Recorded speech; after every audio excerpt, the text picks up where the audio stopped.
Morning students,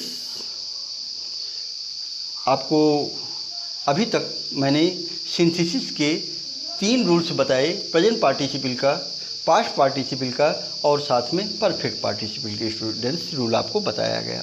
आज आपको हम इन्फिनिटिव के द्वारा कैसे 2 या 2 से अधिक सेंटेंसेज को जोड़ेंगे उसके बारे में आपको बताने जा रहे हैं। लेकिन साथ ही साथ में आपको बताएंगे कि सबसे पहली बात तो आप चैनल्स को सब्सक्राइब कर लें। चैनल को सब्सक्राइब कर लेंगे तो आपको सारे वीडियोज एक जगह मिल जाएंगे, साथ में डीपीपी भी मिल जाएगी, डेली प्रैक्टिस पेपर्स मिल जाएंगे आपको। और साथ ही साथ में आपको एक बात ये बताना चाहेंगे कि आप सारे लोगों के सहयोग से चैनल्स 1.5 महीने के अंदर 250 सब्सक्राइबर्स को पार कर गया है, तो इसके लिए आपको धन्यवाद है।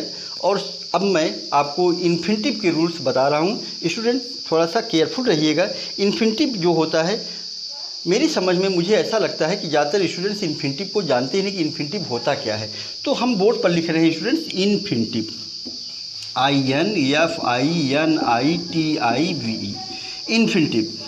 इन्फिनिटिव होता क्या है स्टूडेंट? इन्फिनिटिव ऐसा ग्रामर में होता है, या फिर आप कह सकते हैं non finite of the verb. अगर आपने पढ़ा होगा या फिर कभी अगली वीडियो में कभी बनाएंगे तो आपको non finite of the verb बताएंगे। Non finite of the verb 3 प्रकार के होते हैं स्टूडेंट्स। सबसे पहला होता है प्रेजेंट पार्टिसिपल जिसको हम बोलते हैं, दूसरा क्या आता है इन्फिनिटिव का होता है, और तीसरा होता है जीरंड होता है। इन तीनों को मिला करके हम क्या बोलते हैं? Non finite of the verb बोलते हैं स्टूडेंट्स। फिर से एक बार मेरी बात को सुनेंगे कि non finite of the verb 3 प्रकार के होते हैं। नंबर 1 होता है पार्टिसिपल, उसका एक पार्ट होता है। दूसरा पार्ट उसका होता है इन्फिनिटिव होता है, जो कि आज मैं बताऊंगा। और तीसरा पार्ट होता है जीरंड का होता है। तो पार्टिसिपल आपने पढ़ लिया, इन्फिनिटिव के बारे में आज पढ़ा रहने चल रहे हैं, और जीरंड का अगला वीडियो जीरंड का होगा स्टूडेंट। तो इन्फिनिटिव होता क्या है स्टूडेंट?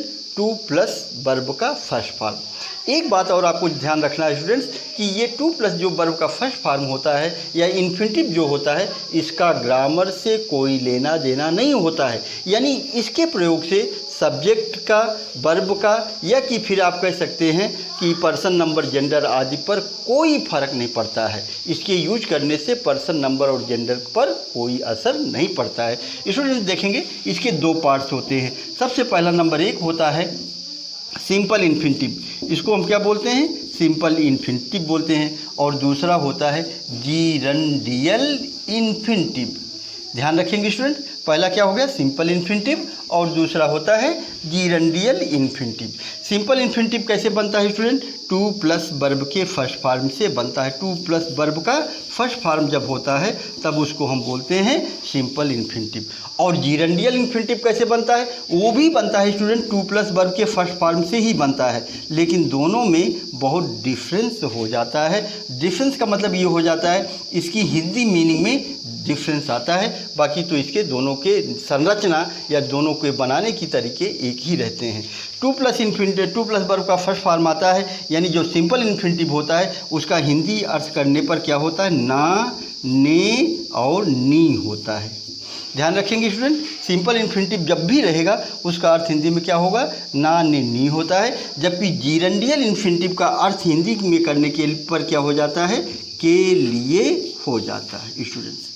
ये इन्फिनिटिव का है, आपको समझ में आना चाहिए। इन्फिनिटिव के 2 पार्ट्स हो गए, दोनों की मीनिंग कैसे होती है इनके बारे में मैंने बताया। और साथ ही साथ आपको इस बात को माइंड में होना चाहिए कि इनके यूज करने से किसी भी सब्जेक्ट, पर्सन, नंबर, जेंडर आदि पर कोई असर नहीं पड़ता है कि ये लग जाएगा तो बहुवचन क्रिया बनेगा या बहुवचन सब्जेक्ट आएगा, ऐसा कुछ नहीं होता। ना इससे इसके यूज करने से पर्सन, नंबर, जेंडर पर कोई असर नहीं पड़ता है स्टूडेंट।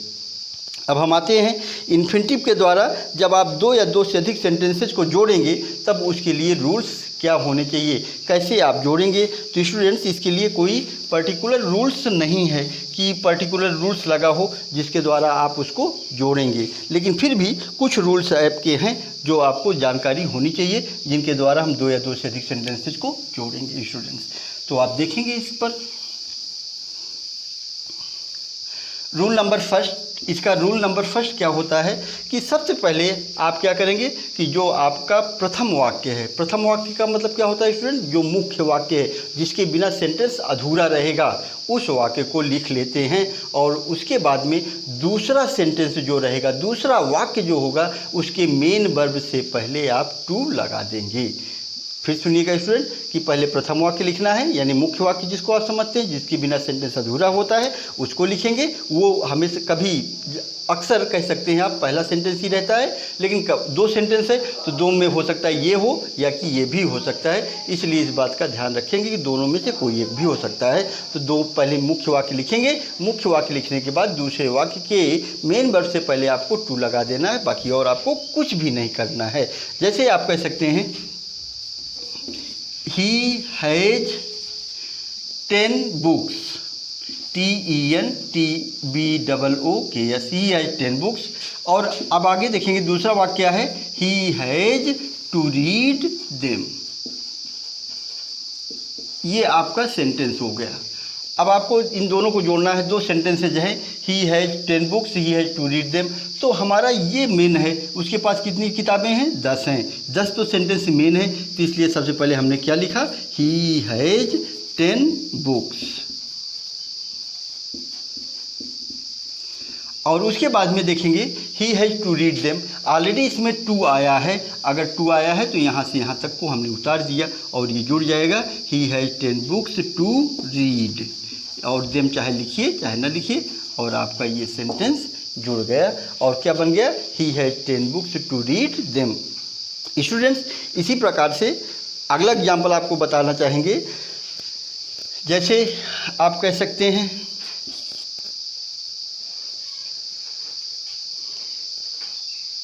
एक सबसे बड़ी बात आपको बताना चाहेंगे स्टूडेंट्स कि ये जब इन्फिनिटिव का यूज करते हैं तो ये तीन चीज़ों के लिए किया जाता है। या तो ये क्या बताता है, पर्पज बताता है, दूसरा ड्यूटी बताता है, और तीसरा रिजल्ट बताता है। इस चीज़ को मैं बताना आपको भूल गया था। तो ये तीन चीज़ आपको ज़रूर ध्यान रखना है कि क्या बता रहा है, पर्पज बताता है, रिजल्ट बताता है, और ड्यूटी बताता है। अब हम आते हैं अगला, जिस भी सेंटेंस में बेरी आया रहेगा, ध्यान रखेंगे अगर सेंटेंस में बेरी आया, दो सेंटेंस रहते हैं, दो में से किसी एक सेंटेंस में बेरी आएगा, तब वो बेरी को आप बदल देंगे TOO में। किस में बदलते हैं, टू को। बेरी रहेगा तो किस में बदला जाएगा स्टूडेंट्स, टू में बदला जाता है।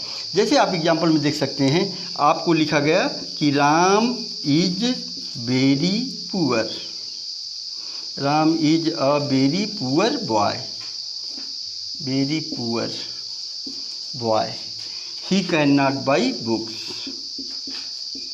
he cannot buy books। देखेंगे स्टूडेंट्स, ये आपका सेंटेंस हो गया। बोर्ड पर देख लेंगे एक बार, फिर से क्या लिखा है, Ram is a very poor boy, he can not by books. अब आपको हमने बताया बेरी को किस में चेंज करना है, टू में चेंज करना है। तो जब इसको आप बनाएंगे तो इसको ऐसे लिखेंगे, राम इज, अब बेरी के स्थान पर क्या आ गया, टू आ गया, राम इज टू, आगे क्या आया, पुअर आया। पुअर क्या है, एडजेक्टिव का वर्ड है, राम इज टू पुअर। अब यहाँ पर देखेंगे बाई क्या है, वर्ब का फर्स्ट फॉर्म, ये क्या है, बाई वर्ब का फर्स्ट फॉर्म है। हमने आपको बताया भी कि वर्ब के फर्स्ट फॉर्म से पहले आपको टू लगाना है, तो आप यहाँ पर टू लगाइए पहले और फिर बाई को उतारिए। टू बाई, आगे क्या बचा, बुक्स बचा, उसको आपने उतार दिया और ये क्या बन जाएगा, Ram is too poor to buy books. इस प्रकार से आप इसको जोड़ते हैं। एक अगला रूल्स मैं आपको और बताना चाहूँगा, अगर बाय द वे सेंटेंस आपका पैसिव वॉइस में है या कि पैसिव वॉइस मोड का है, मूड का है, तब आप उसको चेंज करेंगे तो थोड़ा सा परिवर्तन करेंगे। जहाँ अभी टू प्लस वर्ब का फर्स्ट फॉर्म लगा रहे थे, अब वहाँ पर क्या करेंगे, to plus be plus third form of the main verb लगाएंगे। फिर ध्यान देंगे, to plus be plus main verb का थर्ड फॉर्म लगाते हैं। जैसे he sent his son to America। ये पहला सेंटेंस हो गया, he sent his son to America। और दूसरा सेंटेंस इसी के साथ लिखा गया, he wanted to educate them या एजुकेट, बस इतना ही सेंटेंस मान लीजिए। अब इसको जब आप जोड़ेंगे तो ये क्या है, पैसिव वॉइस मूड का है, इसलिए जब भी आप इसको जोड़ेंगे इसमें टू भी लगा दें तो पूरा सेंटेंस कंप्लीट हो जाएगा। क्या बन जाएगा, he sent his son America to be, to लगाया, बी लगाया और एजुकेट लिखा है। अब इसको हमने क्या कर दिया, एजुकेटेड कर दिया। क्यों कर दिया, क्योंकि पैसिव वॉइस में क्या आता है, वर्ब का थर्ड फॉर्म आता है और ये बन गया टू बी एजुकेटेड लगा यहाँ पर और साथ में ये पैसिव वॉइस बन गया ही सेंट हिज सन अमेरिका और टू बी एजुकेटेड। ठीक है स्टूडेंट्स, इस प्रकार से इस सिंथेसिस को करते हैं। अब आगे कल आपको मैं जीरंड का रूल्स बताऊंगा, जीरंड के द्वारा कैसे आप सेंटेंसेस को जोड़ेंगे उसको समझाएंगे। और लेकिन इससे पहले, वीडियो को बंद करने से पहले, अपनी बात को ख़त्म करने से पहले मैं आपसे एक बात पूछना चाहूँगा कि आप चैनल्स को सब्सक्राइब कर लें ताकि आपको पूरी सारी वीडियो क्लास 12th की एक जगह पर मिल सकें। साथ ही वेबसाइट पर जाकर के आप अदर्स भी DPP और हैंड रिटन नोट्स आप वहां से प्राप्त कर सकते हैं। साथ ही साथ बहुत सारा प्रैक्टिस के लिए भी एक्सरसाइज दिया गया है स्टूडेंट्स। थैंक्स।